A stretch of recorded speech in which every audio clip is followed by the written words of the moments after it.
તો અમરેલીના પડઘા સુરત શહેરમાં પડ્યા છે। આજે ફરી પાટીદાર સમાજની બેઠક મળવાની છે। ગઈકાલે પણ સમાજના લોકો ભેગા થયા હતા। મીટિંગ શરૂ થાય તે પહેલા જ દબાણ આવ્યું છે। તો ભાજપના અલ્પેશ કથિરિયા મીટિંગ લેવાના હતા।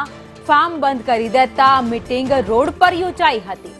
ગઈકાલે 5 મિનિટથી મીટિંગ યોજાઈ હતી। જો કે આજે પણ આ બેઠક યોજવામાં આવી હતી। ફાર્મના માલિક પર દબાણ આવ્યું હતું, એટલા માટે ફાર્મ બંધ કરી દેવામાં આવ્યું હતું। જ્યાં સમગ્ર કાર્યક્રમ રાખવામાં આવ્યો હતો બેઠકનો, ત્યાં દબાણ આવતા જ રોડ ઉપર આ બેઠક કરવામાં આવી હતી। કોઈ પણ પાર્ટીના વિરોધમાં આપણે નથી, અલ્પેશ કથિરિયાએ નિવેદન આપ્યું હતું। આ પાટીદાર દીકરી માટેની લડાઈ છે। દરેક લોકો પાર્ટી સાઈડમાં મૂકીને અમારી સાથે જોડાય તેવી પણ અપીલ કરી હતી। જેમને પાર્ટી પહેલા હોય તે લોકોએ આવવું નહીં તેવી પણ સૂચના અલ્પેશ કથિરિયા તરફથી આપવામાં આવી હતી।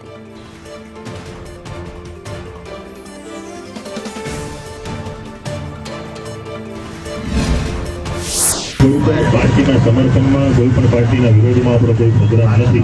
એટલે દરેક વ્યક્તિઓએ પોતપોતાની પાર્ટીને સાઈડમાં રાખીને આમાં જોડાવવું તો આવવાનું।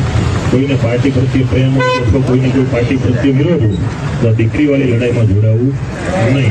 તમે પાર્ટી મૂકીને આવો કોઈ વાંધો નથી। અને દરેક લોકો પોતપોતાની રીતે સ્વતંત્ર છે। અત્યારે વધારે તો બીજું કોઈ આપણે અહીંયા આ રીતે પહેલાં તો આપણે સમાજની દુઃખની બાબત એ છે કે સમાજની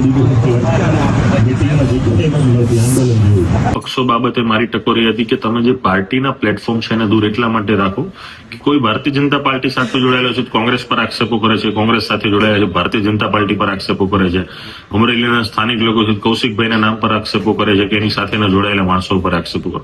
આક્ષેપો અને પ્રતિ આક્ષેપોની વચ્ચે રાજકીય લડાઈ ઘૂસી જશે તો દીકરીનું જે બાબત છે એ સાઈડમાં રહી જશે। એટલે મારી પ્રથમ પ્રાયોરિટી છે કે સૌ લોકો દીકરીને મદદ કરો, દીકરીને મહત્વ આપો।